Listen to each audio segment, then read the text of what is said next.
Olá pessoal, vamos iniciar hoje a falar dos distúrbios circulatórios. Então essa é uma continuação da nossa aula anterior.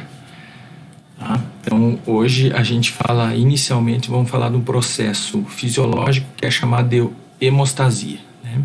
Então é um conjunto de processos que, quando estão bem regulados, eles acabam executando duas importantes funções: manter o sangue livre de coágulos nas condições normais, né, nas condições fisiológicas, e induzir o rápido e localizado coágulo hemostático quando for necessário. Tá? Então essas são as duas funções. São três fatores que levam a esse processo. Tá? Então o primeiro aqui é alteração na parede vascular, né, ou a parede vascular então tem que estar intacta, ou quando ela tem lesão vai desencadear esse processo, né, no local da lesão. As plaquetas, né, que vão participar intensamente desse processo, sendo um dos principais componentes, e o sistema de coagulação, que a gente vai ver a seguir como é que funciona. Então o que acontece? Tendo uma lesão endotelial, vai ocorrer a quimioatração, né, das plaquetas, certo? E elas vão chegar ali, vão liberar os seus grânulos, vão fazer a ativação, a polimerização da fibrina, né, do fibrinogênio, formando a fibrina, né, a rede de fibrina, e aí depois nesse processo vai ter algumas células que ficam aprisionadas ali, células de defesa, hemácias e tal, mas vai ocorrer a estagnação desse processo de hemorragia, tá? Então basicamente seria nesse processo. Então a gente tem que entender como é que funciona esse processo de hemorragia. Ele ocorre por duas vias, né? Uma via intrínseca, que é chamada ativação de contato, e outra via extrínseca, que é chamada de lesão endotelial, tá? Então esses dois processos aí vão levar a coagulação, vão iniciar, né, o processo de coagulação. Então inicia, né, com uma dessas duas vias aí. Em segundo, tem a ativação do fator X, que é o fator de Stewart-Power, que é comum às duas vias. Então as duas vias vão desembocar nesse processo. Depois uma síntese de trombina e, por último, a síntese de fibrina lá no final. Então basicamente a gente não vai estudar isso, vocês vão ver lá no laboratório clínico como é que funcionam esses fatores. E aí tem dois pontos aqui onde ocorre o processo de parada, né, ou regulação desse processo, que é aqui a ação da antitrombina 3, nesses dois pontos aqui, onde impede a protrombina virar trombina, né? A ação da proteína C também aqui nesse outro, no fator 5, né? Se for o caso que estiver desencadeando esse processo. E depois, lá no final, a fibrina, né, ela vai sofrer a lísia, ou seja, a fibrinólise, né? Ela vai ser regulada lá nesse processo, tá? Então na degradação desse coágulo, né, vai ocorrer esse processo de fibrinólise, tá? Então a formação do coágulo cursa com lesão no endotélio, né, que é o contato, né, com o colágeno, então com o que está abaixo, né, abaixo do processo do endotélio, né, que vai ocorrer a ativação das plaquetas. Esse tampão plaquetário, ele é dependente de adenosina de fosfato. Vai ocorrer então a agregação plaquetária nesse local, formação da fibrina, né? Então o fibrinogênio vai polimerizar e formar a fibrina, e já temos aí o coágulo sanguíneo, onde tem plaquetas e fibrina. Então depois de formado isso, né, vem a ação da adenosina trifosfato, ou seja, energia, junto com a actina e miosina, que vai ocorrer a retração do coágulo, com a ajuda da parede vascular, né? E depois a remoção desse coágulo com restauração da parede do vaso, ou seja, uma regeneração desse processo. Então vejam que todo esse processo aqui é dependente de uma cascata, né, de eventos, certo? Que vai ocorrendo. E se eles não forem muito bem regulados, vai ocorrer o que? Um excesso de formação. E esse trombo, né, ou esse coágulo aí, ele vai ficar... esse trombo, na verdade, né, esse processo de coagulação que vai ficar dentro do vaso vai levar à obstrução desse vaso, tá? Então, o processo de trombose, que é o processo indesejável, vamos dizer assim, que ocorre quando tem um excesso, uma alteração, né? Então, ele serve, obviamente, num determinado grau para estancar um sangramento e tudo, mas se a gente tem ele em excesso, né, a definição, então, é um processo de coagulação desencadeado em excesso, sem a necessidade, né? Ele ocorre em que situação? Quando ocorre alterações, por exemplo, na tríade de Virchow, né? Então, com alteração no... o que é essa tríade de Virchow? Quando a gente tem alteração no processo no endotélio, né? Na parede do vaso, alteração no fluxo sanguíneo ou alteração na composição do sangue. Pode ser cada um deles isolado ou pode ocorrer também em conjunto, né? Eles podem ir em conjunto. Então, quando tem qualquer uma dessas alterações, vai ocorrer o desencadeamento da trombose, tá? Então, em que situações a gente tem alteração endotelial? Ou num trauma, ou uma ação de um vírus, né? Pode ocorrer, ou até ação de um parasita mesmo que penetra nos vasos, pode levar a esse processo. Ações bacterianas, né, pode levar a esse processo. Quando temos alteração no fluxo sanguíneo, quando temos estenose de algum vaso, quando temos aneurisma, né, que é dilatação do vaso, também pode ocorrer esse processo de alteração no fluxo sanguíneo. E o terceiro, que é a alteração na composição do sangue, quando a gente tem um processo de sepsemia, então com liberação de citocinas inflamatórias ou metástases, né, tumores que causam metástases em vários órgãos que levam a esse processo de alteração na composição do sangue. Tá? Então, a gente tem que sempre diferenciar um trombo, que esse sim é ante-mortem, né, ocorreu ante-mortem, do coágulo pós-mortem que a gente viu na outra aula passada. Então aqui tem as características, né? O trombo é mais seco, ele é friável, ele tem uma superfície mais áspera, tem uma coloração branca ou pálida, ele está aderido normalmente à parede, ó, como foi cortada aqui a parede para retirar ele de dentro. Ele é formado basicamente por trombócitos, né? Então normalmente ele tem a cor branca mais pálida, mas ele pode ter, a gente vai ver depois, ele pode ter áreas mais escuras e ele tem às vezes uma estrutura estratificada, porque inicialmente tem a retenção de fibrina e plaquetas, depois podem ficar hemácias retidas e formando camadas nesse trombo, né? E o coágulo, então, normalmente ele tem uma consistência gelatinosa, né? Aqui foi colocado líquido, mas é mais gelatinosa, onde a gente sente, né, que ele é úmido, né? Vamos dizer assim, então ele deixa uma umidade na luva, se a gente pegar, ou na mão. Ele tem uma superfície mais lisa. A coloração dela pode ser amarelada, o lardáceo, ou vermelho, o cruórico, ou podem ser os mistos, né, os coágulos mistos. Ele não está aderido à parede do vaso, ó, como a gente está vendo aqui. Ele é liso, ele é formado basicamente por fibrina, né, e tem uma estrutura uniforme, ou quando está dividido, né, em duas porções bem distintas e não aquela estrutura estratificada como a gente vê lá no tronco. Tá?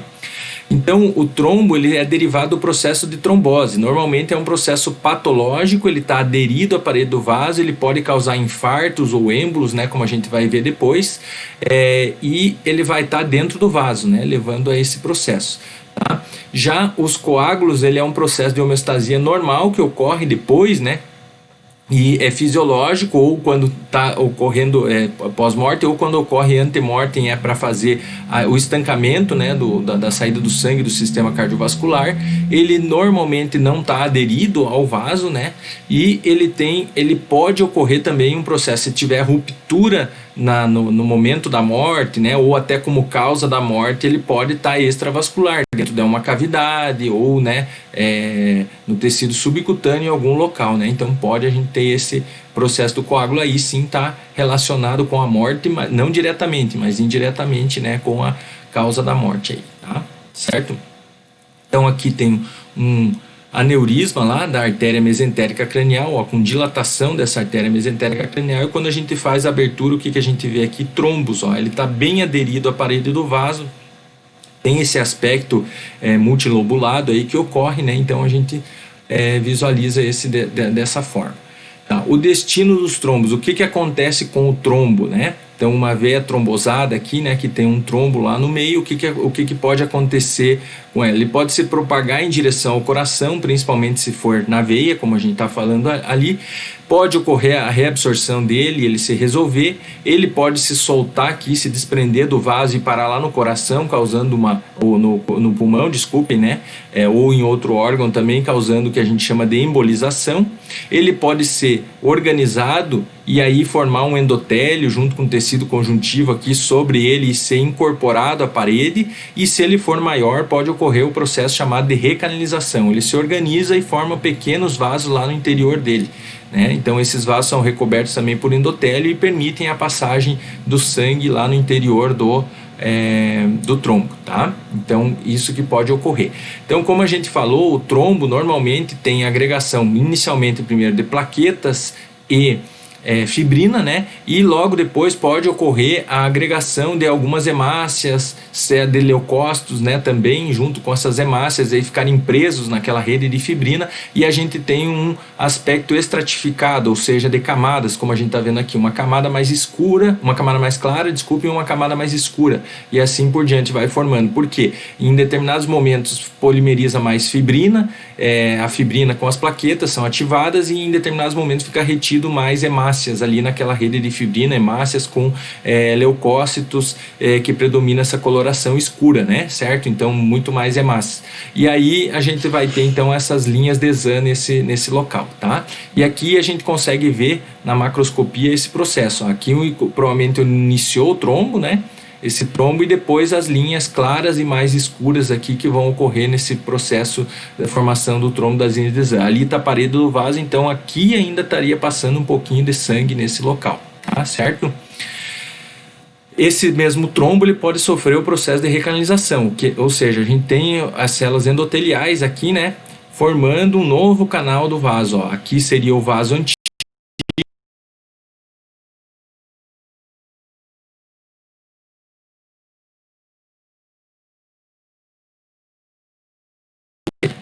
dos vasos, tá? Então, quando a gente faz a coloração, uma coloração especial, né, o que a gente vê aqui esse trombo ali estava se organizando, essas partes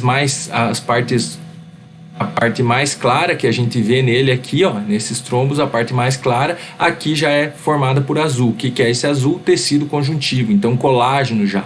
Esse trombo estava se reorganizando, né, sofrendo esse processo de reorganização. Então é comum a gente visualizar isso com o passar do tempo, né, nos trombos, tá? Certo? Então, uma das consequências, como a gente falou, do trombo é a formação do êmbolo. O êmbolo, normalmente, o êmbolo fibroso, né, fibrinoso, né, formado por fibrina, formado por um trombo, é o mais comum. Então, 90% dos casos de embolia é através do trombo, né, um trombo que se desprendeu ou se degradou, tá? Pode ocorrer também embolia por gordura, né? É comum ver algumas gotículas de gordura, às vezes, ou, por exemplo, um animal que sofreu uma fratura e aí aquele tecido adiposo lá da medula, né? Ele se desprende e vai cair na circulação, então a gente vê gotículas de gordura nos pequenos vasos, né? Formando esse embolismo, né? Por gases, né, não é muito comum em animais, mas a gente vai ver um caso especial ali que ocorre. Êmbolo de colesterol pode ocorrer também, né, a formação quando tem muita degradação, ou lá a malácia, como a gente viu nas outras aulas, né, a formação das fendas de colesterol, quando esse material também chega na circulação. Embolia de células tumorais pode ocorrer, da medula óssea, né? A gente pode encontrar também de líquido amniótico também, que nos animais não é muito comum, mas tem alguns casos onde ocorre. Então, a embolia, né, uma das mais comuns, né, é a embolia pulmonar. Tá? Então, normalmente esses êmbolos eles se desprendem, né? Principalmente quando tem em veias, né? Então eles passam no coração, que as câmaras são grandes, e vão chegar até o pulmão, né? Então, normalmente esse desprendimento ocorre em direção ao coração. E quando chega lá no coração, ele obstrui normalmente uma bifurcação, né? Então é chamado de êmbolo em cela, né? Isso é até relativamente comum acontecer, essa embolia. Então é causado através de um trombo que se desprendeu, se fragmentou e vai chegar até o coração. Esse é o primeiro. E pode ocorrer múltiplos também, né? Que O pessoal, alguns falam embolia em chuveiro, né, onde vai em vários locais do pulmão, porque o pulmão vai se dividindo, como essa imagem aqui, os vasos, e chega em pequenos vasos, lá vai ocorrendo esse processo. E um outro processo de embolia pulmonar que é bastante raro, que o que acontece? Quando a pessoa ou o animal, né, tem um defeito entre o septo arterial e venoso, o que ocorre nesse processo, né? Vai ocorrer esse êmbolo, né? Ele passa do coração direito para o esquerdo e ele retorna, vamos dizer assim, ele vem lá do fígado ou da veia cava, né? E vai voltar pela aorta, né? E chegando até os órgãos posteriores, tá?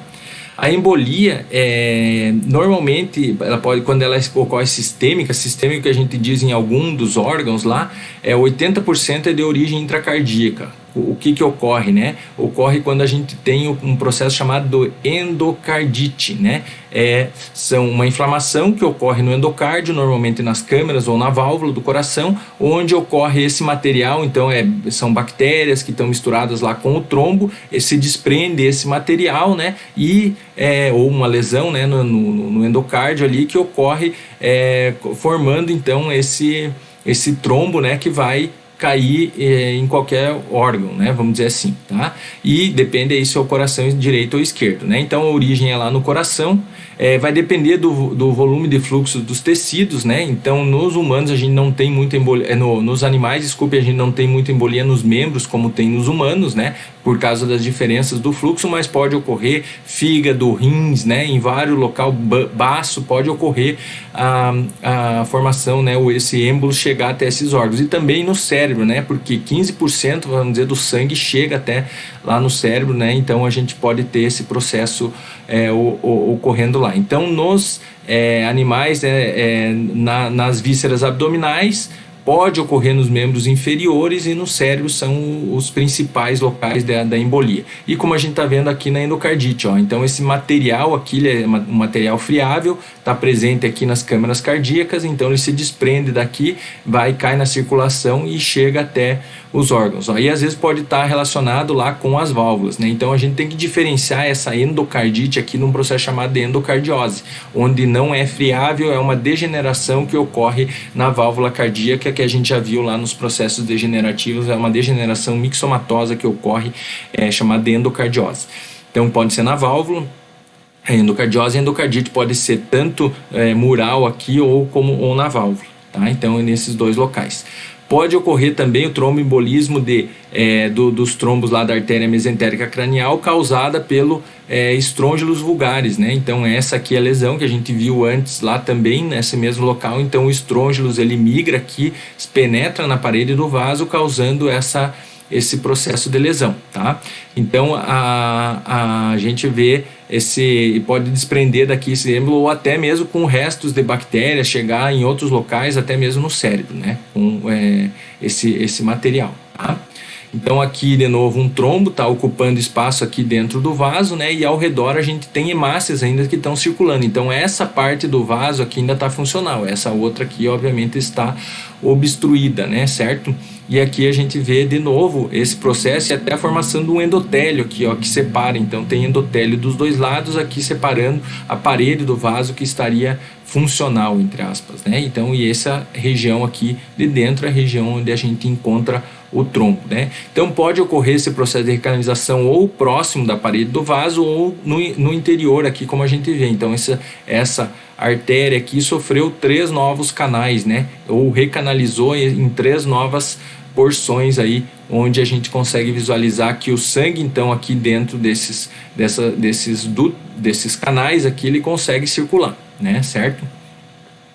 Aqui a gente tem o êmbolo em cela, né? Então se desprendeu em algum lugar e veio aqui obstruir, né, esse vaso, ou se alojou nesse vaso, obviamente que causando uma obstrução, podendo levar a isquemia dessa região para frente, né, dessa região que está irrigada aqui nesse processo. A gente pode encontrar também êmbolos sépticos, né? Tem algumas bactérias, dentre elas o Staphylococcus somnus, o Staphylococcus somnus é uma das bactérias, né, que pode levar a esse processo.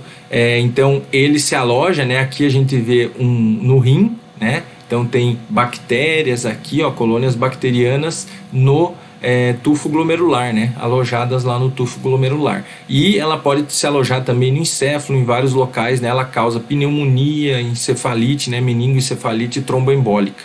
Tá? Então essa é uma característica dessa doença e dessa bactéria, e ela é comum a gente encontrar em bovinos em confinamento. Tá? As células neoplásicas, né, tumores, eles podem desenvolver embolização. Então essas células conseguem adentrar os vasos lá que irrigam o próprio tumor, né, que nutrem o próprio tumor. Então passam o aparelho endotélio vascular, se desprendem, às vezes se camuflam no meio de um coágulo, né, junto com fibrina aqui, né, e plaquetas, e vão chegar até outros órgãos, causando metástase em outros órgãos, né, como a gente pode ver aqui. Então, então aqui células, hemorragias, né, e metástases aí de células, provavelmente células endoteliais, né, então um hemangiosarcoma, né, que causou metástase nesses locais aí. Tá? E aqui também o aneurisma, né, então esse trombo pode dilatar, né, os vasos, né, e se desprender daqui e chegar, né, os grandes vasos. Esse é o estrongylus vulgaris, que é bastante comum. Então podemos ver fragmentos, né, de coágulo aqui, de trombo, né, vamos dizer assim, desprendido junto. Às vezes tem parasitas mortos ou até vivos que vão poder se desprender ali no meio e chegar, né, até os outros órgãos. Então isso aí é uma causa comum de problema em equino, né, causa cólica e causa também tromboembolismo nesses locais. Às vezes infarto lá da lesão do processo do sécum e do cólon, né, nesses locais, tá? A gente falou da embolia gasosa, então ela é bastante rara, é uma doença comum, né, de mergulhadores, né, então aquela síndrome de descompressão que ocorre, né, mergulhadores, então eles têm que voltar, né, lentamente para não ocorrer esse processo.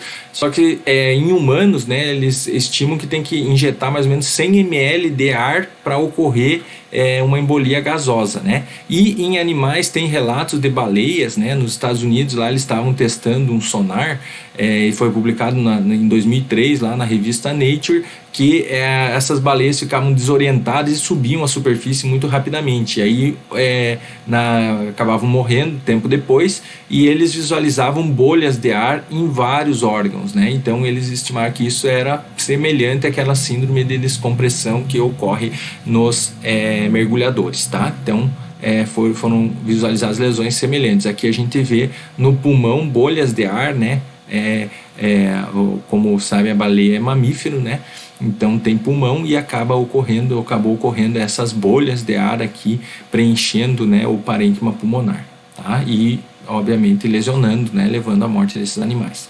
O líquido amniótico é uma importante causa de mortalidade materna, né, em mulheres, né, causa coagulação intravascular disseminada. Por quê? Porque tem substâncias trombogênicas, né, nesse líquido amniótico. Então, quando tem ruptura dos vasos do útero ali, da placenta, no momento do parto, esse líquido amniótico entra na circulação materna e pode causar esses problemas, né, levando à formação de trombos e a coagulação da fibrina, do fibrinogênio, né, formando fibrinas, né, êmbolos de fibrinas sistêmicos, né.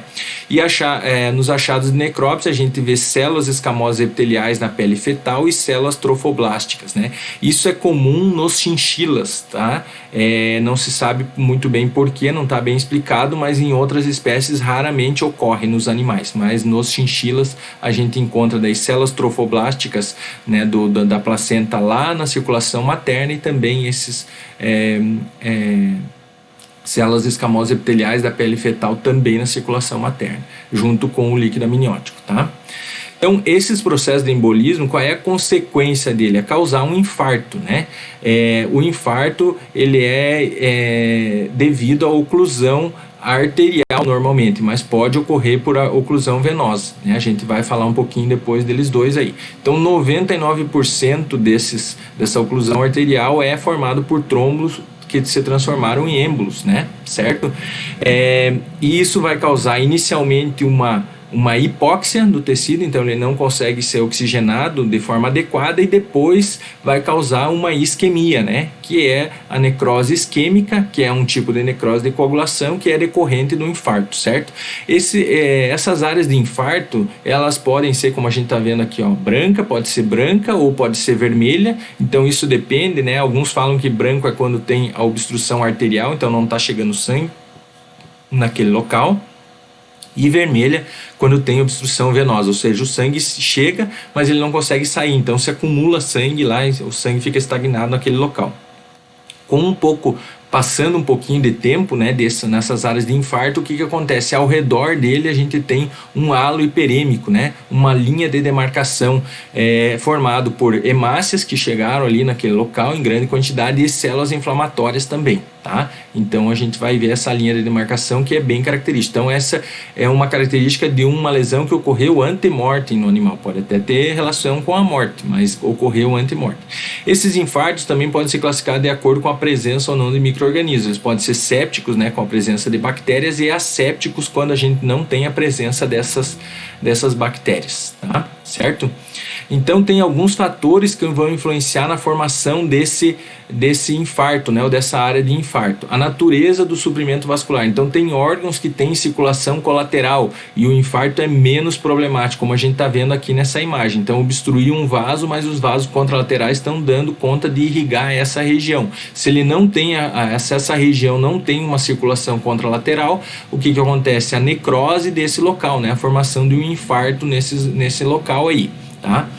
A taxa de desenvolvimento da inclusão, então, pode ser parcial ou total, né? Então, como a gente está vendo aqui diminuiu, obviamente, o fluxo sanguíneo, mas aqui foi interrompido totalmente. Então, isso vai diferenciar, né, se o infarto vai ocorrer de forma mais aguda também ou mais leve, e as consequências e a extensão desse infarto, obviamente, tá? A vulnerabilidade do tecido hipóxia, então, exemplo, se ocorrer um processo desse aqui no encéfalo, em poucos minutos vai ocorrer morte de neurônios e outros processos lá, porque eles são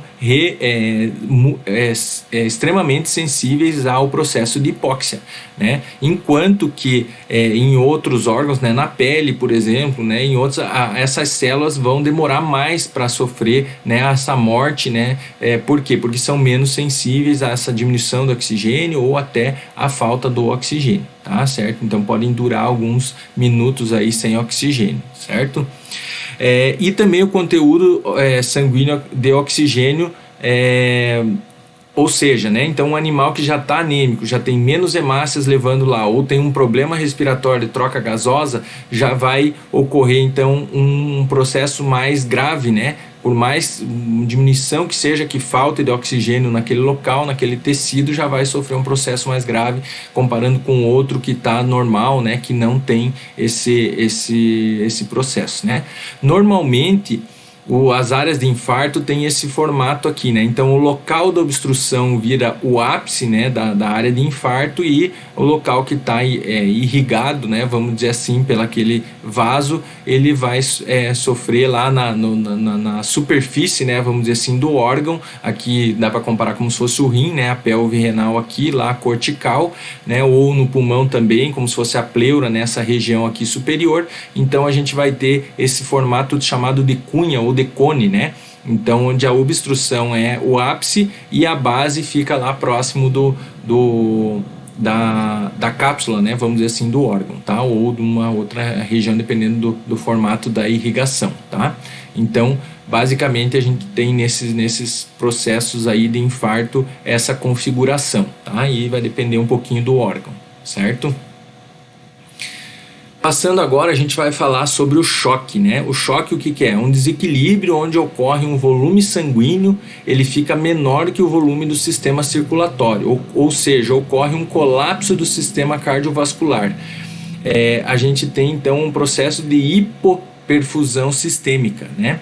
essa hipoperfusão, essa diminuição da perfusão de todos os tecidos, né, pode ocorrer por duas causas que são mais genéricas: redução do débito cardíaco, ou seja, o coração não está conseguindo mandar sangue para todo o sistema, ou redução do volume sanguíneo circulante. Essa redução do volume sanguíneo circulante pode ser de duas formas: absoluta ou relativa. O que é absoluta? Quando a gente tem perda de volume sanguíneo, perda de sangue, então por alguma hemorragia, certo?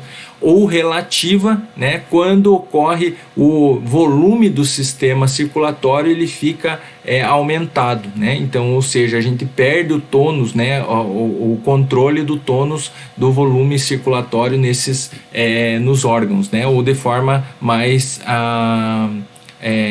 generalizada, tá? Certo? Então aqui também perda de plasma, perda de líquido por diarreia, vômito e outras situações, né, extrema, pode ocorrer também essa redução do volume sanguíneo circulante, né? Então aqui basicamente tem os dois: o choque hipovolêmico, né, perda interna de líquido, perda externa de líquido, né, que pode ocorrer, diminuindo, né, nos dois casos aqui o volume sanguíneo, né, certo? E podendo levar aí o choque cardiogênio, né, quando o coração não consegue funcionar, então o débito cardíaco vai ocorrer alteração, né, na perfusão tecidual, leva a um quadro de anóxia ou hipóxia, né, e aí levando também, causando um ciclo vicioso, ou de uma forma lá diminuindo novamente, né, o volume sanguíneo, ou aumentando a diminuição desse volume sanguíneo, ou também levando à acidose metabólica nesses casos aqui, né, e reduzindo mais ainda o débito cardíaco. Então a gente tem que sempre tratar a causa do choque, né, ou para evitar a morte do animal por choque,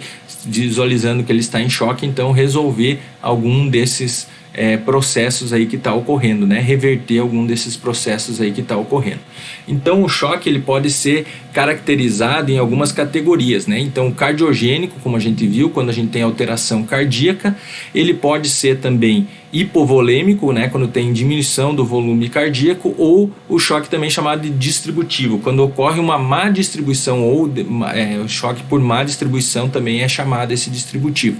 Quando ocorre uma má distribuição do sangue, ou seja, a gente tem um volume de sangue adequado, vamos dizer assim, mas ele não está distribuído de forma eficiente no sistema, certo? Então um deles aí é o choque neurogênico, a gente vai falar para ele mais à frente, choque anafilático ou o choque séptico, né? Todos eles são tipos, né, os subtipos de choque distributivos, tá?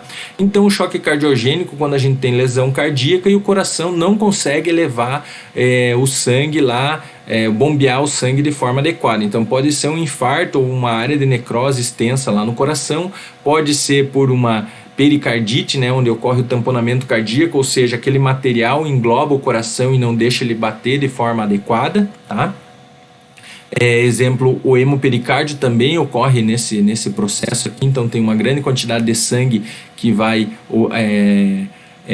preencher o saco pericárdio, impedindo o batimento dele, ou uma lesão endotelial aqui também que impede o batimento ou funcionamento adequado do coração, né? Então, nesse caso, a contratibilidade cardíaca está diminuída, o débito cardíaco e o volume sistólico estão diminuídos, ocorre então congestão pulmonar, perfusão tecidual sistêmica está diminuída. Exemplo aqui é o rim, né? E ele acaba ajudando, né? Sendo mal perfundido, ele acaba ajudando, perda de eletrólitos e outras alterações.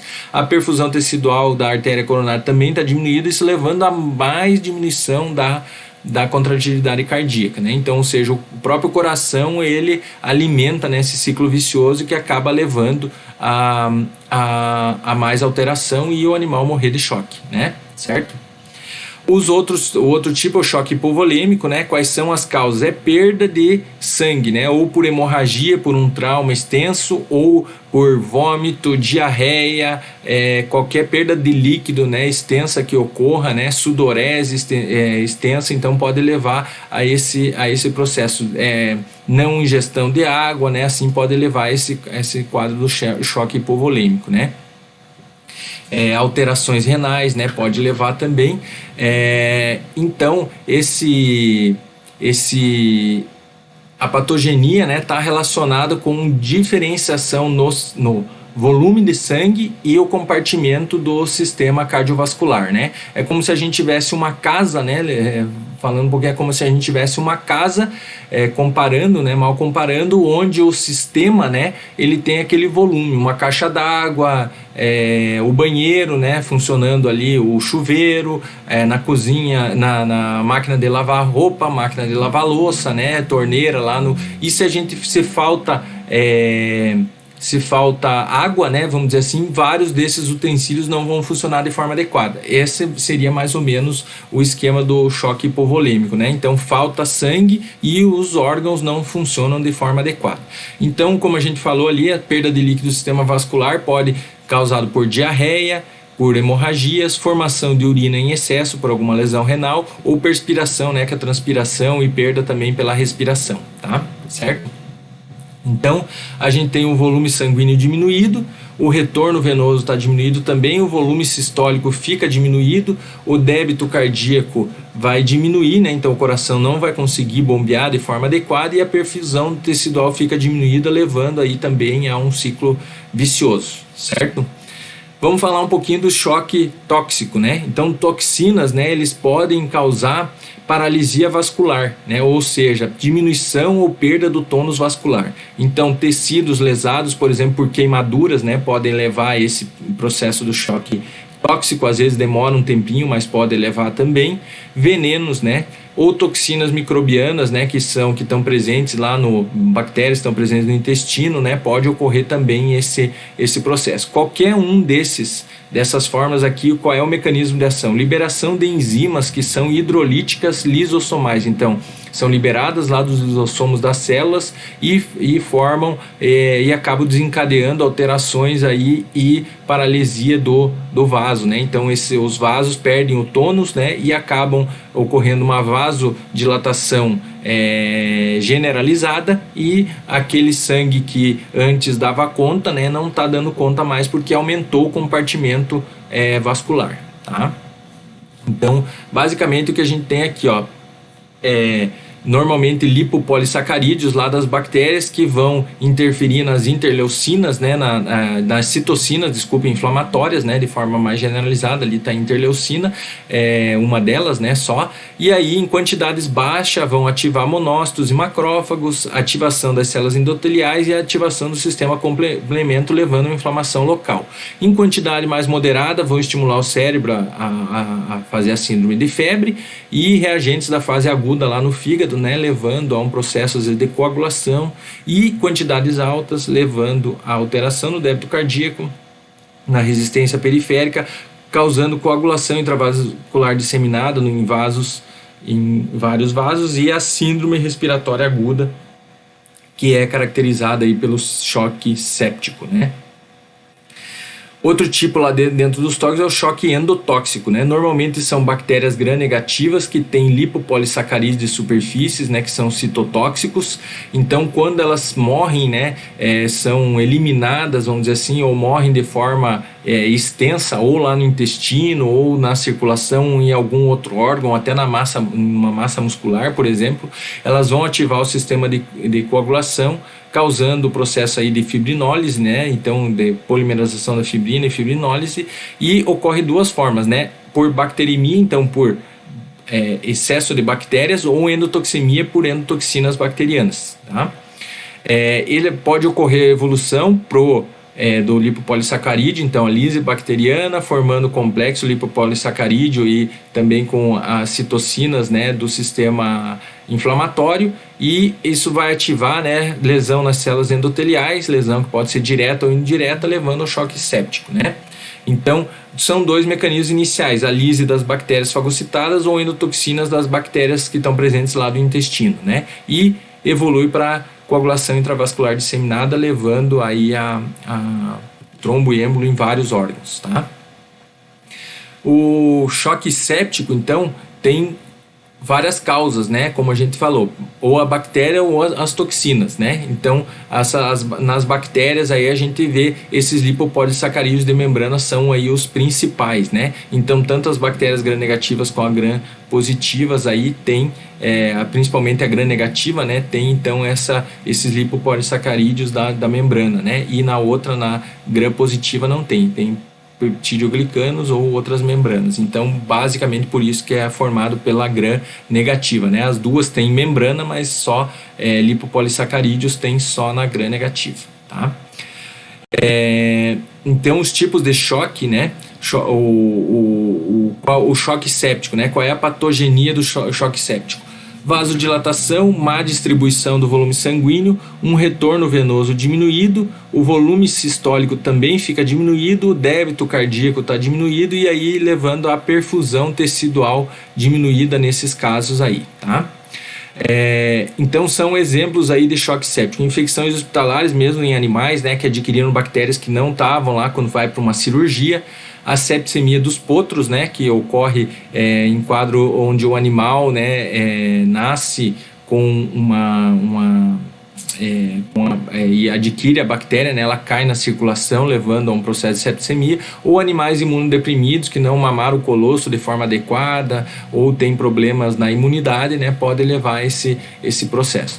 Então a gente tem que saber alguns conceitos para saber o que é bacteremia, né? Bacteremia é quando as bactérias caem na circulação, então a gente consegue ver bactérias circulando no meio das hemácias e das células de defesa. E septicemia ou sepsis, né, ou sepse, é quando a gente tem essas bactérias na circulação e também nos órgãos, né? Então é um quadro, né, onde tem uma infecção generalizada, né, muito difícil de controlar, né? E isso acaba levando como consequência o choque séptico, ou chamado também de síndrome séptica, quando essa bactéria, esses lipopolissacarídeos, todo esse processo aí, essas endotoxinas, né, estão presentes aí em vários órgãos e na circulação também, tá?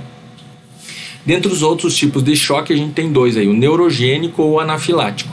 Então vamos falar um pouquinho de cada um deles. O neurogênico é quando um animal está em pânico, né? Então um animal silvestre, por exemplo, capturado, ou um animal que tem uma dor extrema, né? Por exemplo, um esmagamento de um membro, alguma situação mais grave, né? Pode ocorrer esse processo. Então isso ocorre por traumatismo grave, mas sem hemorragia. Normalmente traumatismos medulares que afetam a medula. Por quê? A medula, pelo sistema nervoso autônomo, né, ele controla o tônus vasomotor, né? Então tem um controle nervoso, isso é perdido, né? Então por isso ele é chamado de um choque distributivo. Por quê? Ou seja, o vaso, o sistema vascular, fica todo dilatado, não, ou perde o seu tônus, né, devido ao não controle pelo sistema nervoso autônomo, né? Então essa aí é o quadro do choque neurogênico, né? O choque anafilático, ele é parecido, só que o que acontece? Essa perda do tônus vasomotor ocorre por toxinas ou medicações, ou toxinas animais, drogas, né, medicamentos, ou toxinas de animais. Então normalmente quando ocorre o contato pela segunda vez, né? Então ocorre o sistema nervoso, né? Ele vai ocorrer um processo de reconhecimento desse antígeno, né, e formar anticorpos, e na segunda vez tem essa reação exagerada, então a formação de grande quantidade de complexo antígeno-anticorpo, isso perde daí o tônus do vaso motor, às vezes causando edema também, tem lesão endotelial, extravasamento de líquido, o animal perde líquido também, então além do processo distributivo também tem uma perda de líquido nesse processo, né, sendo um choque, vamos dizer, híbrido, né, distributivo e também hipovolêmico, né, que vai ocorrer nesses processos, tá? Certo? Então, revisando só os tipos de choque hipovolêmico, aquele com perda de sangue, né, interno ou externo, o cardiogênico, quando o coração não consegue bombear, né, e o choque distributivo, né, onde tem o neurogênico, o anafilático e o choque séptico também, levando a esse processo aí de má distribuição do sangue no sistema circulatório, tá? Então, A patogenia, né, normalmente do choque, o que ocorre, né? A hipotensão, aí um processo de taquicardia, taquipneia, ou seja, o coração bate mais, né, maior, para tentar se restabelecer. Tem alteração no estado de consciência, normalmente o animal fica ou um desmaio, né, vamos dizer assim. Então pode ocorrer ou meio inconsciente, meio grog, né, como às vezes é visto, né, e tem diminuição da formação de urina, né, a oligúria, tá? E aí a gente tem então diminuição do débito cardíaco ou diminuição do volume circulante, causando essa hipotensão, a hipoperfusão sistêmica, dano tecidual que num determinado momento ele é irreversível, causando a morte aí do animal, tá?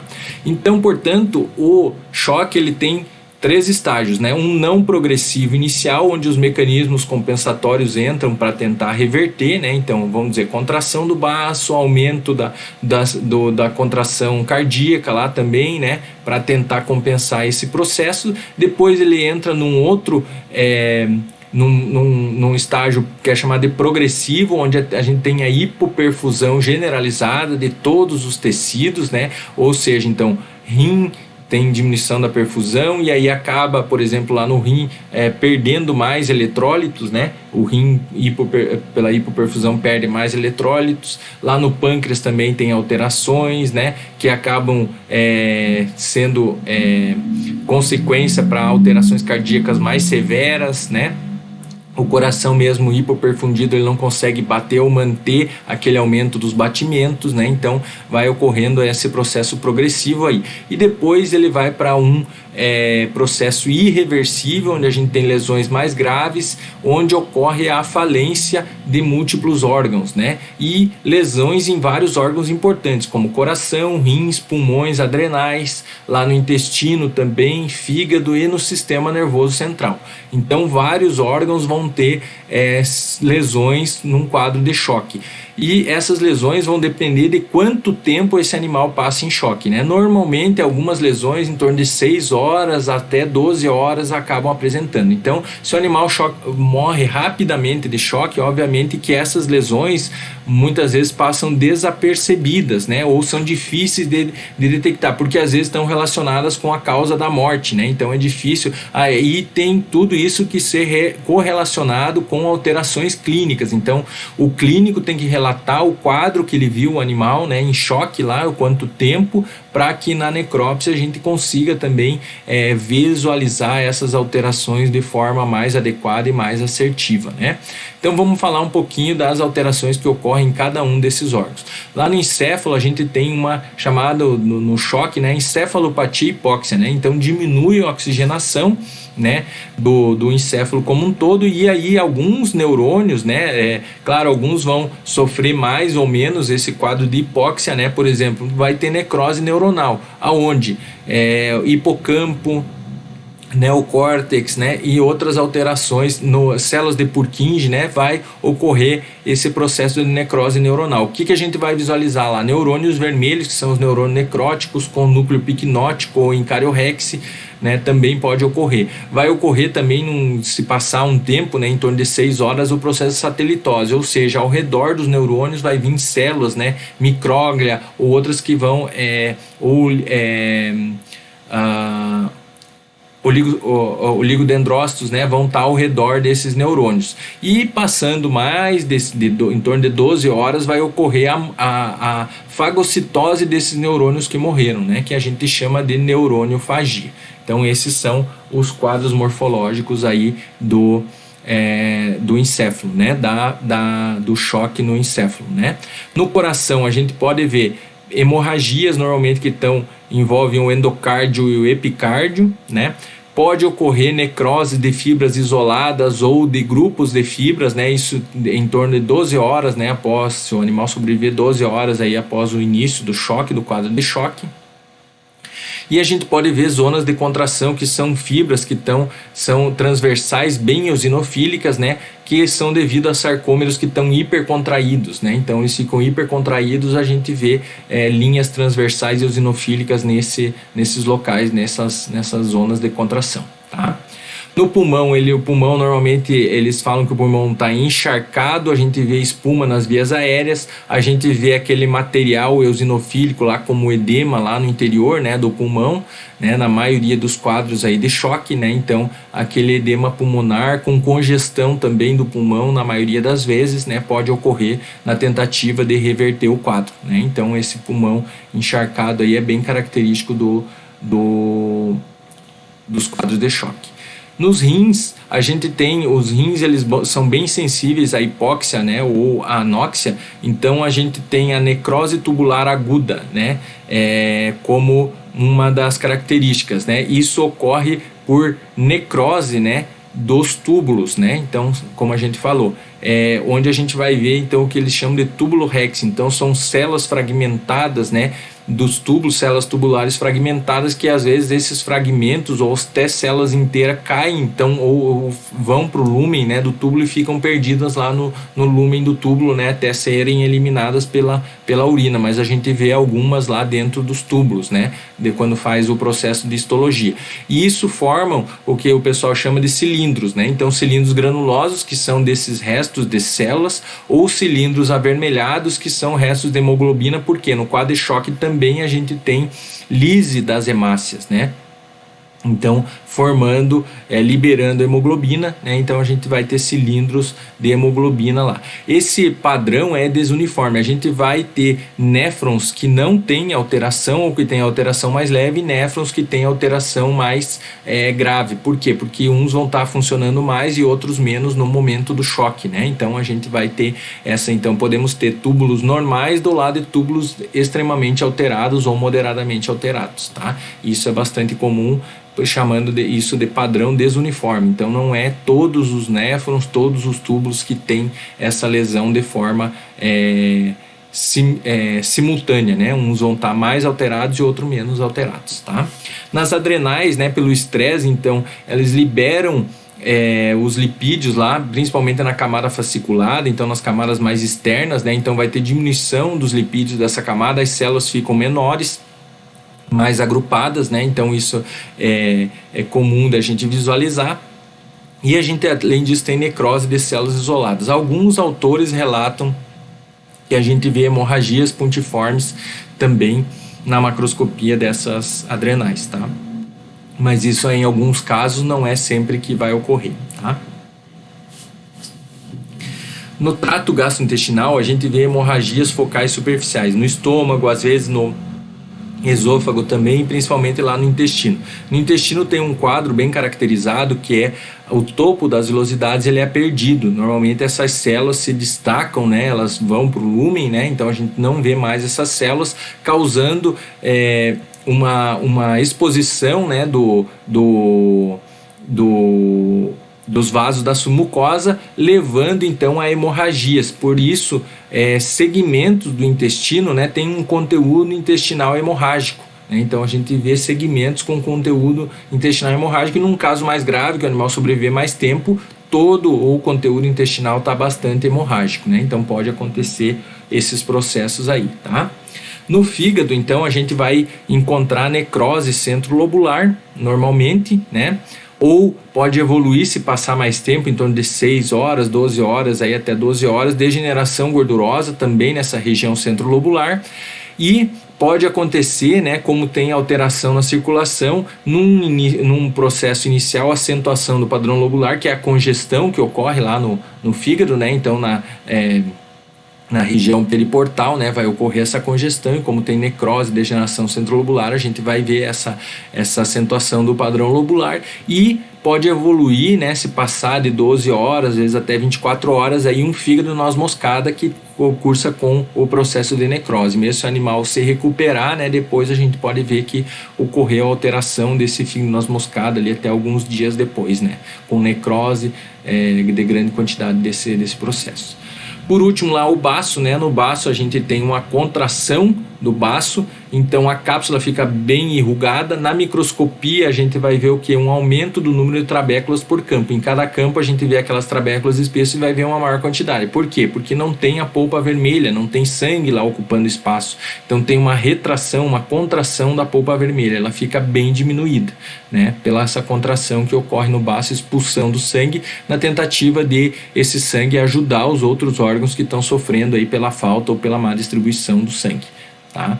Então seriam basicamente essas lesões aí do choque. Então terminamos aí as alterações dos distúrbios circulatórios. Espero que vocês tenham gostado aí da aula e até a próxima.